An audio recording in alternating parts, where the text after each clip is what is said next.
రెండో మాట, మా అబ్బాయికి ఆ రోజు బ్లడ్ శాంపిలే తీసుకోలే. బ్లడ్ శాంపిల్ తీసుకోకుండా పాజిటివ్ అని ఏ రకంగా చెప్పగలుగుతారు? బ్లడ్ శాంపిల్ ఒకవేళ మీరు చెప్పినట్టు మీరు అబద్ధాలు చెప్పినా కూడా దాంట్లో బ్లడ్ శాంపిల్ రిపోర్ట్ రావాలంటే మినిమం 48 అవర్స్ కావాలి.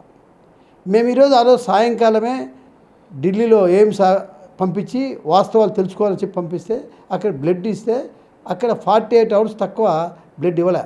48 అవర్స్ తర్వాత బ్లడ్ రిపోర్ట్ ఇచ్చారు, అది నెగిటివ్ వచ్చింది కూడా చెప్పారు.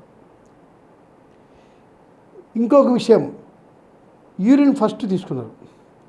శాంపిల్స్ తీసుకున్నప్పుడు 5-10 నిమిషాల్లో రిజల్ట్ వచ్చింది. రెండోసారి శాంపిల్ తీసుకున్నప్పుడు తెల్లవారుజామున 5 గంటలు తీసుకున్నారు. 10 గంటలప్పుడు రిపోర్ట్ చెప్పిండు పాజిటివ్ వచ్చిందని. ఇమీడియట్ అప్పుడే 5-10 నిమిషాలు ఎందుకు చెప్పకూడదు? అంటే ఫస్ట్ చెప్పినప్పుడు 5-10 నిమిషాలు చెప్పినప్పుడు రెండోసారి 5-10 నిమిషాలు ఎందుకు చెప్పలే?